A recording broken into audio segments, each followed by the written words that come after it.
പ്രിയമുള്ള സ്നേഹിത, ഇത് ക്രിസ്തുവേശുവിൽ നിങ്ങളുടെ സഹോദരൻ പാസ്റ്റർ ബിനോയ് ജേക്കബ്. ഇന്നത്തെ തിരുവചന സന്ദേശത്തിലേക്ക് എല്ലാ പ്രിയപ്പെട്ട പ്രേക്ഷകർക്കും സ്വാഗതം. ദൈവം നമ്മളെ ഓരോരുത്തരും അനുഗ്രഹിക്കട്ടെ. ഇന്നത്തെ നമ്മുടെ ചിന്താവിഷയം ദൈവം ശക്തനാണ് എന്നുള്ളതാണ്. എന്തിനൊക്കെ ശക്തനുള്ളതാണ്? നമുക്ക് നോക്കാം. എൻ്റെ അശക്തിയും എൻ്റെ കഴിവില്ലായ്മയും എൻ്റെ ബലഹീനതയും അവൻ പരിഹരിച്ചു എന്ന് പറയത്തക്ക വിധത്തിൽ ദൈവം ശക്തിയുള്ളവനാണ് നമ്മളെ രൂപാന്തരപ്പെടുത്താൻ. അതെങ്ങനെയാണ് എന്നറിയുവാൻ അല്പസമയം നിങ്ങൾ ഈ സന്ദേശത്തിനായി സമയം കണ്ടെത്തൂ. ദൈവം മരണത്തിൽ നിന്ന് നമ്മളെ ഉയർത്താൻ കഴിവുള്ളവരാണ്. കർത്താവ് പറയുന്നു, ഞാൻ പുനരുത്ഥാനമാകുന്നു, ഞാൻ മരിച്ചവരെ ഉയർത്തെഴുന്നേൽപ്പിക്കും, എന്നിൽ വിശ്വസിക്കുന്നവൻ മരിച്ചാലും ജീവിക്കും. എബ്രായർ 11:19 മരിച്ചവരുടെ ഇടയിൽ നിന്ന് ഉയർപ്പിപ്പാൻ ദൈവം ശക്തനെന്നെണ്ണുകയും അവരുടെ ഇടയിൽ നിന്ന് എഴുന്നേറ്റ് വന്നവനെ പോലെ അവനെ തിരികെ പ്രാപിക്കുകയും ചെയ്തു. ലോകത്തിൻ്റെ ഏറ്റവും വലിയ പ്രശ്നമാണ് മരണം. മരണത്തിനൊരു പരിഹാരം കാണാൻ ലോകത്തിന് കഴിഞ്ഞിട്ടില്ല. ശാസ്ത്രം വളരെയധികം പരിശ്രമിക്കുന്നു. മനുഷ്യർ മരണത്തെ മാറ്റിവെക്കാൻ ശ്രമിച്ചിട്ടുണ്ട്. പക്ഷെ മരണത്തെ ഇല്ലായ്മ ചെയ്യാൻ കഴിഞ്ഞിട്ടില്ല. എന്നാൽ ദൈവം പറയുന്നു, മനുഷ്യൻ്റെ ഏറ്റവും വലിയ പരാജയം മരണത്തിന് മുമ്പിലാണെങ്കിൽ എനിക്ക് മരണത്തെ തോൽപ്പിക്കാൻ കഴിയും. എനിക്ക് മരണത്തിൽ നിന്ന് നിങ്ങളെ ഉയർത്തെഴുന്നേൽപ്പിക്കാൻ കഴിയും. ദൈവത്തിൻ്റെ ശക്തി എത്ര വലുതാണ്! മരണത്തിൽ നിന്ന് പോലും നമ്മളെ ഉയർപ്പിക്കാൻ കഴിയുന്നവനാണ് ദൈവം. അത്രമാത്രം ശക്തൻ, സർവശക്തൻ, സർവവ്യാപി, സർവജ്ഞാനി, സർവവും അറിയുന്നവൻ, ആദ്യനും അന്ത്യനും, അൽഫയും ഒമേഗയും, വരുന്നവനും ഇരുന്നവനും ഇരിക്കുന്നവനും വരുന്നവനുമായവൻ, കർത്താദി കർത്താവും രാജാദി രാജാവുമായവൻ. അവൻ സർവശക്തനാണ്. അവന് എല്ലാത്തിനും സാധ്യമാണ്. അവനെ കൂടാതെ നമുക്കൊന്നും സാധ്യമല്ല. അവൻ കൂടെയുള്ളപ്പോൾ നമുക്കെല്ലാം സാധ്യമാണ്. ഇസഹാക്കിനെ ദൈവം ജീവനോടെ നൽകി. യൂദ 24 നമ്മുടെ ബലഹീനതയാൽ നമ്മുടെ ദൈവസന്നിധിയിൽ നിൽക്കാൻ കഴിയുമോ? വീഴാതെ വണ്ണം നിങ്ങളെ സൂക്ഷിച്ച് തൻ്റെ മഹിമാസന്നിധിയിൽ കളങ്കമില്ലാത്തവരായി ആനന്ദത്തോടെ നിർത്തുവാൻ ശക്തിയുള്ളവനാണ് നമ്മുടെ ദൈവം. ഒന്നാമതായി, മരണത്തിൽ നിന്ന് നമ്മളെ ഉയർത്താൻ കഴിവുള്ളവനാണ്. രണ്ടാമതായി, പാപം നിറഞ്ഞ ഈ ലോകത്ത്, തെറ്റുകൾ നിറഞ്ഞ ഈ ലോകത്ത്, പാപം ചെയ്യാനുള്ള പ്രകൃതി ഉള്ള ഈ മനുഷ്യകുലത്തിനെ അവൻ്റെ തെറ്റിൽ നിന്ന് മാറ്റി അവൻ്റെ പാപത്തിൽ നിന്ന് വിടുതൽ നൽകി അവന് നിത്യജീവൻ നൽകി കുറവില്ലാത്തവനായി കളങ്കമില്ലാത്തവനായി ദൈവത്തിൻ്റെ സന്നിധിയിൽ നിർത്താൻ കഴിവുള്ളവനാണ് നമ്മുടെ ദൈവം.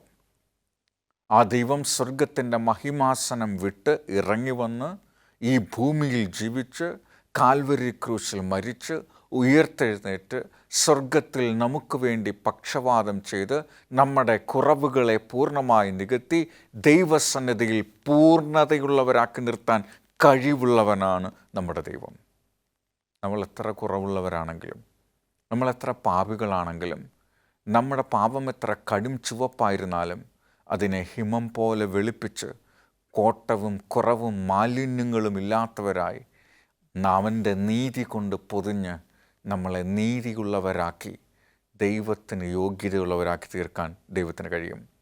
എന്ന് വെച്ചാൽ നമ്മളെ മാനസാന്തരപ്പെടുത്താൻ കഴിയും, നമ്മളെ തിരുത്താൻ കഴിയും, നമ്മളെ രൂപപ്പെടുത്താൻ കഴിയും. ചിലപ്പോൾ മനുഷ്യ മനസ്സുകളെ തിരുത്താനാണ് വലിയ പാട്, ഇല്ലേ? ഒരാളെ ബോധ്യപ്പെടുത്തി അയാളുടെ അഭിപ്രായം തിരുത്താൻ കഴിയുക എന്ന് പറയുന്നത് അസാധ്യമായ കാര്യമാണ്. എന്നാൽ ദൈവത്തിൻ്റെ പരിശുദ്ധാത്മാവ് വന്നാൽ വ്യക്തികൾക്ക് മാറ്റം വരുത്താൻ കഴിയും. മനുഷ്യ മനസ്സിനെ മാറ്റാൻ ദൈവത്തിൻ്റെ പരിശുദ്ധാത്മാവിന് കഴിയും. നമ്മുടെ ബലഹീനതയിൽ അവൻ നമ്മളെ കഴുകി ശുദ്ധമാക്കുന്നു. അവൻ്റെ രക്തത്താൽ, അവൻ്റെ പാപവിമോചനത്തിനായി ചൊരിഞ്ഞ രക്തം കൊണ്ട് നമ്മളെ ശുദ്ധിയുള്ളവരാക്കി തീർക്കാൻ കഴിയും. അടുത്തതായി, മഹാകോപ ദിവസത്തിൽ നമുക്ക് നിൽക്കാൻ കഴിയുമോ? വെളിപ്പാട് 6:17 പറയുന്നത്, അവൻ്റെ മഹാകോപ ദിവസം വന്നു, ആർക്ക് നിൽക്കാൻ കഴിയുമെന്ന് പറഞ്ഞു. നമ്മെ കോപത്തിൽ നിന്ന് നിർത്താൻ കഴിയുന്നത് ക്രിസ്തുവിനാണ്. അതായത് ദൈവത്തിൻ്റെ ന്യായവിധിയാണ്. ന്യായവിധിക്ക് മുന്നിൽ ആർക്കും നിൽക്കാൻ കഴിയില്ല. നമ്മുടെ സ്വന്തം നീതി കൊണ്ട് നമ്മൾക്ക് നീതിയുള്ളവരാണെന്ന് പറയാൻ പറ്റില്ല. കർത്താവിൻ്റെ നീതി നമുക്കില്ലെങ്കിൽ ആ വലിയ ന്യായവിധിക്ക് മുന്നിൽ നമുക്ക് നിൽക്കാൻ കഴിയില്ല.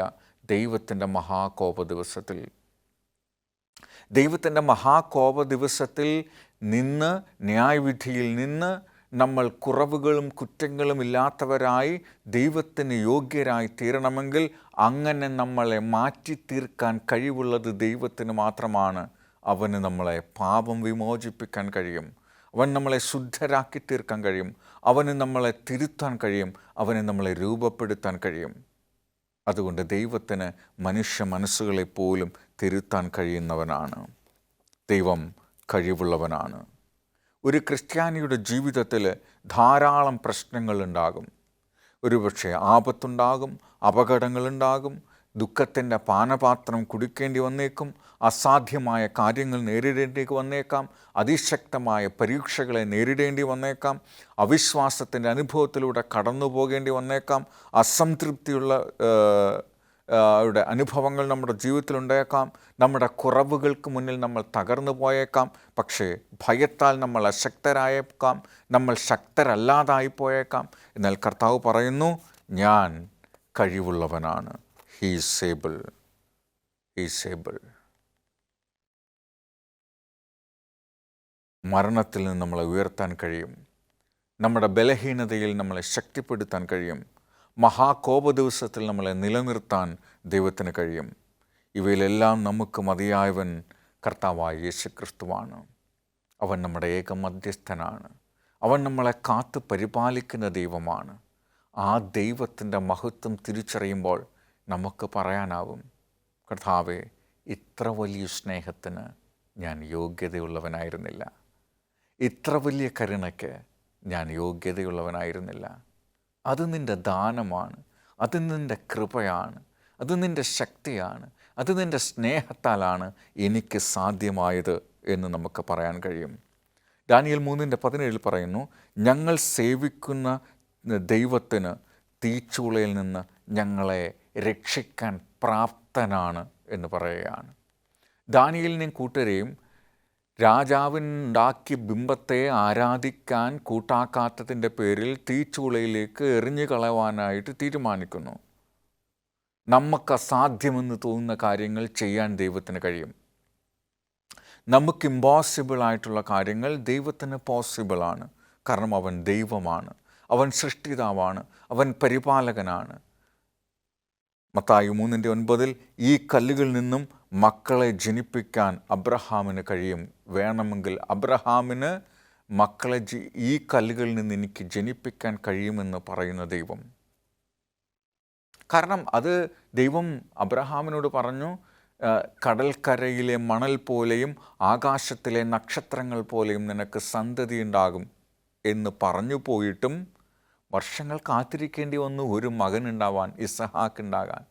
അപ്പോൾ അവരുടെ മനസ്സിൽ സംശയമുണ്ടാകുകയാണ്. അതുകൊണ്ട് ദൈവം പറയുന്നു, അബ്രഹാമിന് വേണമെങ്കിൽ ഈ കല്ലുകളിൽ നിന്ന് പോലും കുഞ്ഞുങ്ങളെ കൊടുക്കാൻ എനിക്ക് കഴിയും. സാറായി പോലും സംശയിച്ചു. ഇപ്പോൾ 90 വയസ്സ്, എനിക്കെങ്ങനെയാണ് ഒരു കുഞ്ഞുണ്ടാവുക? അബ്രഹാമിനപ്പോൾ 100 വയസ്സാണ്. ഇമ്പോസിബിളായിട്ടുള്ള കാര്യങ്ങളെ സാധ്യമാക്കാൻ ദൈവത്തിന് കഴിയും. നമ്മുടെ അവിശ്വാസത്തെ വിശ്വാസമാക്കാൻ ദൈവത്തിന് കഴിയും. നമുക്ക് ദൈവത്തിന് കഴിയുമെന്ന് നമുക്ക് കഴിയില്ല എന്ന് നമ്മൾ വിചാരിക്കുമ്പോൾ നമ്മുടെ അവിശ്വാസത്തെ വിശ്വാസമാക്കി മാറ്റാൻ ദൈവത്തിന് കഴിയും. വിടുവിപ്പാൻ കഴിയുമെങ്കിൽ അവൻ ഞങ്ങളെ എരിയുന്ന തീച്ചൂളയിൽ നിന്നും രാജാവിൻ്റെ കയ്യിൽ നിന്നും വെടിവിക്കും എന്ന് ദാനിയേലും കൂട്ടുകാരും പറഞ്ഞത് നമ്മൾ ഓർക്കണം. ഹോസന്ന ബൈബിൾ, ഞങ്ങൾ സേവിക്കുന്ന ദൈവം തിരുമനസ്സായാൽ എരിയുന്ന തീച്ചൂളയിൽ നിന്നും രക്ഷിക്കാൻ പ്രാപ്തനാണ്. രാജാവേ, അങ്ങയുടെ കയ്യിൽ നിന്ന് അവൻ ഞങ്ങളെ രക്ഷിക്കുക തന്നെ ചെയ്യും എന്ന് പറയുന്നൊരു കോൺഫിഡൻറ്റ് ദൈവത്തിൻ്റെ മക്കൾക്ക് അവിടെ കാണാം. പ്രിയ സ്നേഹിത, നിങ്ങൾക്ക് ഈ ഉറപ്പുണ്ടോ? എൻ്റെ ദൈവം ശക്തനാണ് എന്നെ പരിപാലിക്കാൻ, എന്നെ നിലനിർത്താൻ, എന്നെ പോറ്റിപ്പിളർത്താൻ, എന്നെ സംരക്ഷിക്കാൻ, എൻ്റെ കുഞ്ഞുങ്ങൾക്ക് നല്ല ഭാവി കൊടുക്കാൻ, എൻ്റെ രോഗത്തിന് സൗഖ്യം തരാൻ, എൻ്റെ സാമ്പത്തിക ബുദ്ധിമുട്ടുകൾക്ക് പരിഹാരം തരാൻ, അതിനെല്ലാം അതിജീവിക്കുവാൻ അവൻ എനിക്ക് കാവലായിട്ടുണ്ട്, അവൻ എനിക്ക് വഴിയായിട്ടുണ്ട്, അവൻ എനിക്കൊപ്പമുണ്ട് എന്നുള്ള വാഗ്ദത്തത്തിൽ ഉറച്ചു വിശ്വസിക്കാൻ നമുക്ക് കഴിയുമോ? മത്തായി 9:28 ഇങ്ങനെ പറയുന്നു, 2 കുരുടന്മാർ അവർ വീട്ടിലെത്തിയപ്പോൾ കുരുടന്മാർ അവൻ്റെ അടുക്കൽ വന്നു. ഇത് ചെയ്യുവാൻ എനിക്ക് കഴിയുമെന്ന് വിശ്വസിക്കുന്നുവോ എന്ന് യേശു ചോദിച്ചതിന്, ഉവ്വ് കർത്താവേ എന്ന് അവർ പറഞ്ഞു. 2 കുരുടന്മാരായ മനുഷ്യർ കർത്താവിൻ്റെ അടുക്കൽ ചെന്ന് സൗഖ്യം ചോദിക്കുകയാണ്. അപ്പോൾ കർത്താവ് അവരോട് ചോദിക്കുന്നു, നിങ്ങൾ വിശ്വസിക്കുന്നുണ്ടോ എനിക്കിതിന് കഴിയുമെന്ന്? അപ്പോൾ അവർ പറയുന്നു, ഉവ്വ് കർത്താവേ. പ്രിയമുള്ള സ്നേഹിത, കർത്താവ് ഇന്ന് നമ്മളോട് ചോദിക്കുന്ന ചോദ്യം ഇത് തന്നെയാണ്. നിങ്ങൾ വിശ്വസിക്കുന്ന ദൈവത്തിന് നിങ്ങളെ സംരക്ഷിക്കാൻ കഴിയും, നിങ്ങളെ വഴി നടത്താൻ കഴിയും, നിങ്ങളെ വിടുവിക്കാൻ കഴിയും, നിങ്ങളുടെ പാപ വിമോചിക്കാൻ കഴിയും, നിങ്ങളെ ശക്തനാക്കാൻ കഴിയും, നിങ്ങളെ വിടുവിക്കാൻ കഴിയും എന്ന് നിങ്ങൾ വിശ്വസിക്കുന്നുണ്ടോ? കർത്താവ് പറയുന്നു, വിശ്വസിക്കുന്നവൻ എൻ്റെ മഹത്വം കാണുമെന്നാണ്. നമ്മൾ അവനിൽ വിശ്വസിക്കാതിരിക്കുന്നിടത്തോളം കാലം അവൻ്റെ കഴിവുകളെ നമുക്ക് കാണാൻ പറ്റില്ല. നമ്മൾ വിശ്വസിക്കണം, ഹീ ഈസ് ഏബിൾ. അവന് കഴിയും, അവനാൽ കഴിയാത്തതൊന്നുമില്ല. അവനൊപ്പമുണ്ടെങ്കിൽ നമുക്കെല്ലാം സാധ്യമാണ്, നമുക്ക് അസാധ്യമായി ഒന്നുമില്ല. ഈ ലോകരോടുള്ള ഭയം നമ്മളിൽ നിന്ന് മാറ്റാൻ നമുക്ക് കഴിയും. മത്തായി 10:28 പറയുന്നു, ദേഹിയെ കൊല്ലുവാൻ കഴിയാതെ ദേഹത്തെ കൊല്ലുന്നവരെ ഭയപ്പെടേണ്ട, ദേഹിയെയും ദേഹത്തെയും നരകത്തിൽ നശിപ്പിക്കാൻ കഴിയുന്നവനെ തന്നെ ഭയപ്പെടുവീൻ. ഈ ലോകത്തിൻ്റെ ജനത്തെ നമ്മൾ ഭയപ്പെടേണ്ടുന്ന കാര്യമില്ല, ദൈവത്തിന് കഴിയും. കാരണം ഈ ജനക്കൂട്ടത്തിൽ നിന്ന് സംരക്ഷിക്കുവാൻ എൻ്റെ ദൈവത്തിന് കഴിയും. അഥവാ ഇനി ആക്രമണങ്ങൾ നമ്മൾ നേരിട്ടാൽ പോലും അതിനെ അതിജീവിക്കുവാൻ ദൈവത്തിന് നമ്മളെ കഴിയുമെന്ന് നമ്മൾ വിശ്വസിക്കണം. മനുഷ്യർക്ക് നമ്മുടെ ദേഹത്തെ മാത്രമേ കൊല്ലാൻ പറ്റുള്ളൂ, എന്നാൽ ദൈവത്തിന് നമ്മുടെ നിത്യജീവൻ ഇല്ലാതാക്കാൻ കഴിയും. പക്ഷേ അത് മനസ്സിലാക്കാതെ ആളുകൾ ജീവിച്ചുകൊണ്ടേയിരിക്കുകയാണ്. ആളുകൾ നമ്മളെ കൊന്നാലും കുഴപ്പമില്ല, ദൈവത്തിന് നമുക്ക് നിത്യജീവൻ തരാൻ പറ്റും. എന്നാൽ ആ മനുഷ്യർക്ക്, നമ്മളെ ഉപദ്രവിക്കുന്നവർക്ക് ഒരിക്കലും നിത്യജീവൻ ലഭിക്കുകയില്ല. അവനിൽ വിശ്വസിക്കുന്നവർക്ക് നിത്യജീവൻ ലഭിക്കും. ഈ ലോകർക്ക് നമ്മുടെ ശരീരം മാത്രമേ നശിപ്പിക്കാൻ കഴിയുള്ളൂ, നമ്മുടെ നിത്യജീവനെ എടുക്കാൻ കഴിയില്ല. എന്നാൽ ദൈവത്തിന് അവരുടെ നിത്യജീവൻ ഇല്ലാതാക്കാൻ കഴിയും. ദൈവം അതിന് ശക്തനാണ്. ശരീരത്തെയും ആത്മാവിനെയും നശിപ്പിക്കാൻ കെൽപ്പുള്ളവനാണ് യേശുനാഥൻ. ആ യേശുവിൻ്റെ കഴിവിൽ നമ്മൾ വിശ്വസിക്കണം. Is able, God is able. നമ്മൾ കർത്താവിൻ്റെ പാനപാത്രത്തെ ഭയക്കുന്നവരായി തീരാറുണ്ട്. മത്തായി 20:22 സെബദിപുത്രന്മാരായി നിങ്ങൾ യാചിക്കുന്നത് ഇന്നതെന്ന് നിങ്ങൾ അറിയുന്നില്ല, ഞാൻ കുടിപ്പാനിരിക്കുന്ന പാനപാത്രം കുടിക്കാൻ നിങ്ങൾക്ക് കഴിയുമോ? സെബദിപുത്രന്മാരുടെ അമ്മ റെക്കമെൻഡേഷനുമായി യേശുവിൻ്റെ അടുത്ത് വന്ന് പറഞ്ഞു, എൻ്റെ 2 മക്കൾ ഒരുത്തനെ ഇടത്തുവശത്തും ഒരുത്തനെ വലതുവശത്തും ഇരുത്തണമെന്ന് പറയുകയാണ്. അപ്പോഴാണ് കർത്താവ് ചോദിക്കുന്നത്, എൻ്റെ ഇടത്തും വലത്തും ഇരുത്തുന്നതിന് കുഴപ്പമൊന്നുമില്ല, പക്ഷെ ഞാൻ കുടിക്കാൻ പോകുന്ന പാനപാത്രം നിങ്ങൾക്ക് കുടിക്കാൻ പറ്റുമോ? ഞാൻ അനുഭവിക്കാൻ പോകുന്ന കഷ്ടത നിങ്ങൾ അനുഭവിക്കുമോ? ഞാൻ അനുഭവിക്കാൻ പോകുന്ന ത്യാഗം നിങ്ങൾക്ക് ചെയ്യാൻ സാധിക്കുമോ എന്ന് ചോദിക്കുമ്പോൾ അവർക്ക് പറയുന്നു, ഇല്ല, പറ്റില്ല. നമ്മളും അങ്ങനെ തന്നെയാണ്. കർത്താവായ യേശുക്രിസ്തുവിന് വേണ്ടി ത്യാഗം അനുഭവിക്കാൻ നമുക്ക് പലപ്പോഴും കഴിയില്ല. നമുക്കതിന് ഭയം തോന്നും, നമ്മളതിൽ നിന്ന് മാറിപ്പോകാൻ ശ്രമിക്കും, യോനയെ പോലെ. ലൂക്കോസ് 22:42 അതാണ് പറയുന്നത്. നമ്മൾക്ക് മാറിപ്പോകാൻ ശ്രമിക്കുമ്പോഴും നമ്മൾ അവന് വേണ്ടി നിൽക്കാൻ കഴിവുള്ളവരായിത്തീരണം. ലൂക്കോസ് 12:50 12:50 പറയുന്നു, എനിക്ക് ഒരു സ്നാനം മതി, ഞാൻ കുടിക്കുവാനിരിക്കുന്ന പാനപാത്രം കുടിക്കുവാനോ ഞാൻ മുങ്ങുവാനിരിക്കുന്ന മാമോദീസ മുങ്ങുവാനോ നിങ്ങൾക്ക് കഴിയുമോ? കർത്താവ് പറയുന്നു, എൻ്റെ പാനപാത്രം നിങ്ങൾക്ക് കുടിക്കാൻ കഴിയും. കർത്താവായ യേശുക്രിസ്തു ചെയ്ത ത്യാഗം, മറ്റു മനുഷ്യരെ രക്ഷിക്കാൻ വേണ്ടി യേശു സ്വയം ത്യാഗമായി മാറി. ഇന്നത്തെ കാലത്ത് ദൈവത്തെ അറിയാത്ത മനുഷ്യർ ദൈവത്തെ അറിഞ്ഞ് അവൻ്റെ രക്ഷയിലേക്ക് വരുവാൻ നമ്മുടെ ജീവിതത്തെ നമ്മൾ ത്യാഗോജ്ജലമാക്കാൻ മനസ്സുള്ളവരാണോ എന്നാണ് കർത്താവ് ചോദിക്കുന്നത്. അതിന് നമ്മൾ മനസ്സുള്ളവരാണെങ്കിൽ ദൈവം നമ്മളെ നടത്തും. ഇനിയും പരീക്ഷകളെ നേരിടാൻ നമുക്ക് ഭയമാണ്. പരീക്ഷകളെ നേരിടാൻ നമുക്ക് കഴിയുമോ എന്ന് നമ്മൾ ഭയക്കുന്നവരാണ്. എന്നാൽ കർത്താവ് കൂടെയുണ്ടെങ്കിൽ നമുക്കതും സാധ്യമാണ്. 1 കൊരിന്ത്യർ 10:13 മനുഷ്യർക്ക് നടപ്പില്ലാത്ത ഒരു പരീക്ഷണവും നിങ്ങൾക്ക് വരികയില്ല. അഥവാ അങ്ങനെ ഒരു പരീക്ഷണമുണ്ടായാൽ ആ പ്രശ്നത്തിനൊപ്പം ഞാനൊരു പോക്കുവഴി കൂടെ നിങ്ങൾക്ക് നൽകും. അതാണ് പരീക്ഷകളെ തരണം ചെയ്യുവാൻ നമ്മൾ കഴിവില്ലാത്തവരാണ് എന്ന് നമ്മൾ വിചാരിക്കും. എന്നാൽ ദൈവം നമ്മളുടെ കൂടെ ഉണ്ടെങ്കിൽ ആ പരീക്ഷണങ്ങളെ നേരിടാൻ, ആ പ്രശ്നങ്ങൾക്കൊപ്പം കർത്താവ് നമുക്കൊരു പരിഹാരം തരുമെന്ന് നമ്മൾ വിശ്വസിക്കണം. അവൻ നമുക്ക് പരിഹാരം തരും. അവൻ നമുക്കൊപ്പമുണ്ടപ്പോൾ നമുക്ക് അസാധ്യമായി ഒന്നും തന്നെയില്ല. എത്ര വലിയ കരുണയാണ്, എത്ര വലിയ വാഗ്ദത്തമാണ്, എത്ര നല്ല ഉറപ്പാണ്, എത്ര നല്ല കോൺഫിഡൻ്റാണ് കർത്താവ് തരുന്നത്. ഈ സ്നേഹത്തെ തിരിച്ചറിയുമ്പോൾ നമ്മൾ കർത്താവിനോട് പറയാൻ കഴിയണം, കർത്താവേ, ഈ കരുണയ്ക്ക് ഞാൻ യോഗ്യനല്ല. ആ പ്രശ്നങ്ങളെ അതിജീവിക്കുവാനുള്ള രക്ഷയും രക്ഷാമാർഗവും കർത്താവ് നമുക്ക് നൽകും. കർത്താവ് നമ്മളെ അത്രമാത്രം സ്നേഹിക്കുന്നു. അവൻ നമ്മളെ അത്രമാത്രം കരുതുന്നു. നമ്മുടെ ജീവിതത്തെ മുന്നോട്ട് കൊണ്ടുപോകാൻ അവൻ നമുക്കൊപ്പമുണ്ട്. 2 കൊരിന്ത്യർ 9:8 കർത്താവ് പറയുന്നു, നിങ്ങൾ സകലത്തിലും എപ്പോഴും പൂർണ്ണ തൃപ്തിയുള്ളവരായി സകല സൽപ്രവൃത്തിയിലും പെരുകി വരുമാറ് നിങ്ങളിൽ സകല കൃപയും പെരുകുവാൻ ദൈവം ശക്തനാകുന്നു എന്നാണ് പറയുന്നത്. നിങ്ങൾ സകലത്തിലും എപ്പോഴും പൂർണ്ണ തൃപ്തിയുള്ളവരായി, നമ്മൾ എപ്പോഴും പൂർണ്ണ തൃപ്തിയുള്ളവരായിരിക്കാൻ. ജീവിതത്തിൽ നമ്മൾ തൃപ്തി ഇല്ലാത്തവരായി മാറുന്നുണ്ട് പലപ്പോഴും, അല്ലേ? നമുക്കെല്ലാത്തിലും തൃപ്തിയുണ്ടോ? കർത്താവ് പറയുന്നു, നിങ്ങൾ പൂർണ്ണ തൃപ്തിയുള്ളവരാക്കാൻ, നിങ്ങൾക്ക് ജീവിതത്തെക്കുറിച്ച് പൂർണ്ണമായ സംതൃപ്തി തരാൻ എനിക്ക് പറ്റും. അങ്ങനെ സംതൃപ്തി വരുമ്പോൾ നിങ്ങൾ സകല സൽപ്രവൃത്തിയിലും പെരുകുന്നവരായി മാറും. നിങ്ങൾ സകല കൃപയിലും സകല വരങ്ങളിലും കഴിവുള്ളവരായി മാറും. അങ്ങനെ നിങ്ങളെ സകല കൃപയിലും ശക്തിയിലും കഴിവിലും സംതൃപ്തിയുമുള്ളവരാക്കാൻ ദൈവം ശക്തനാണ്. ആമേൻ. നമ്മൾ വിചാരിക്കും നമ്മൾ ഈ ഭൂമിയിൽ ക്രിസ്തീയ ജീവിതം നയിക്കുന്നത് വളരെ ഒറ്റപ്പെട്ടാണെന്നാണ്. എൻ്റെ ശക്തി കൊണ്ടാണ് നിങ്ങൾ ക്രിസ്തീയ ജീവിതം നയിക്കാൻ ആഗ്രഹിക്കുന്നെങ്കിൽ അത് നമ്മളെ സംബന്ധിച്ചോളം അസാധ്യമായിരിക്കും.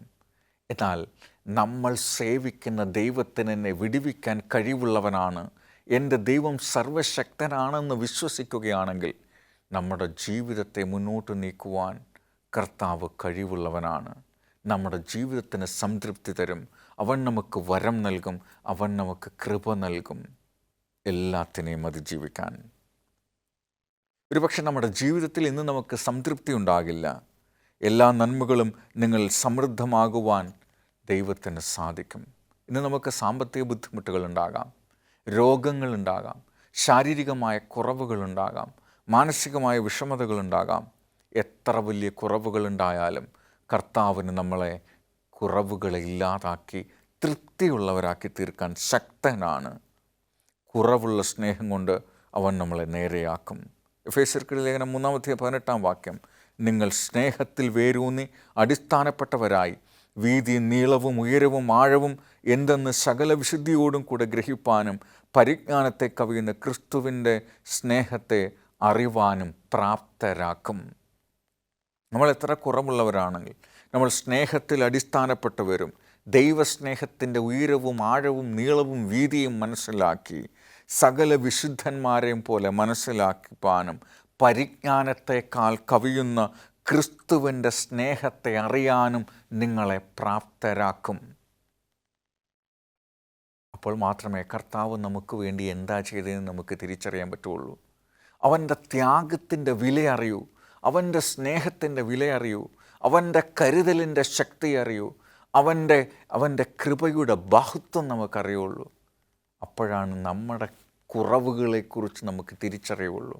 അപ്പോൾ നമ്മൾ കർത്താവിനോട് പറയും, കർത്താവേ, ഈ കരുണയ്ക്ക് ഞാൻ യോഗ്യനല്ല, എൻ്റെ കൃപ എനിക്ക് മതി.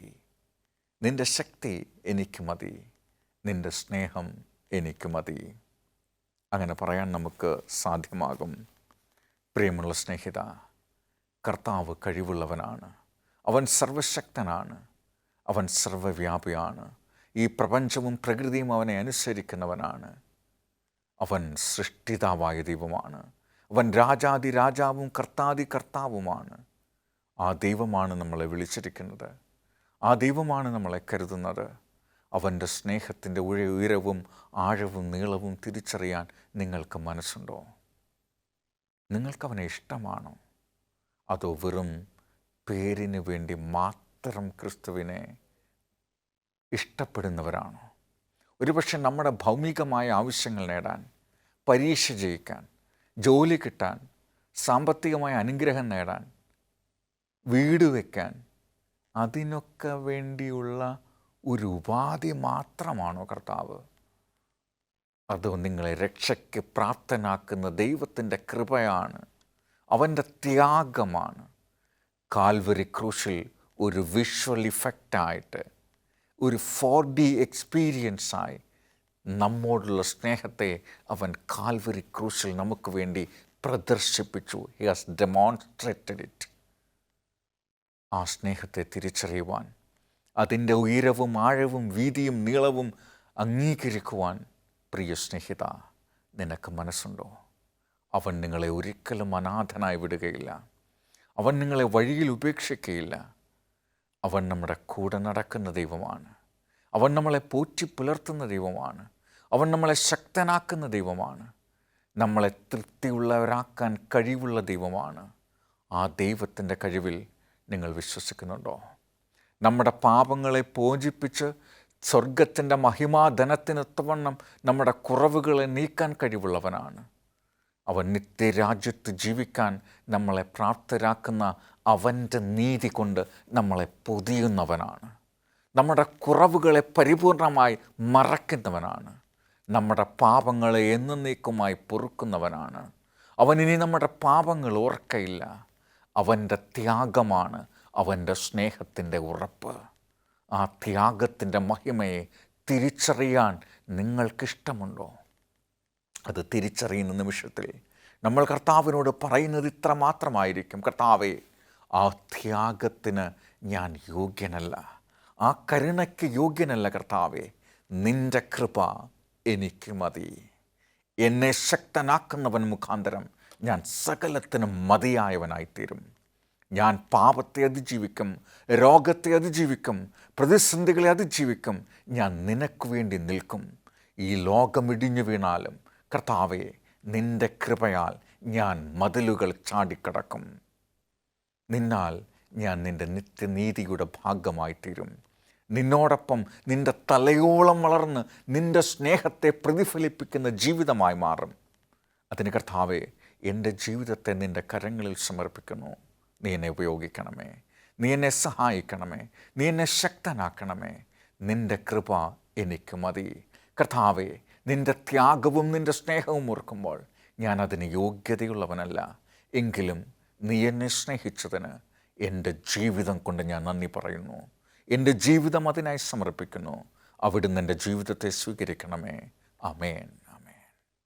ഈ സന്ദേശം നിങ്ങൾക്കിഷ്ടമായെങ്കിൽ നിങ്ങളുടെ പ്രിയപ്പെട്ടവർക്ക് കൂടി പകർന്നു കൊടുക്കുക. കൂടുതൽ നല്ല സന്ദേശങ്ങൾ കേൾക്കുന്നതിന് ഞങ്ങളുടെ വെബ്സൈറ്റ് ഞങ്ങൾ സന്ദർശിക്കുക. പ്രിയമുള്ളവരെ, ഈ സന്ദേശത്തെക്കുറിച്ചുള്ള നിങ്ങളുടെ അഭിപ്രായങ്ങൾ ഞങ്ങൾ എഴുതിയും അറിയിക്കുമെങ്കിൽ കർത്താവ് നിങ്ങളെ എങ്ങനെ സഹായിച്ചു എന്നറിയുന്നതിൽ ഞങ്ങൾ സന്തോഷമുള്ളവരായിരിക്കും. ദൈവം നമ്മളെ അവിടെ ഇവിടെയായി കാത്തു പരിപാലിക്കട്ടെ. ആമേൻ.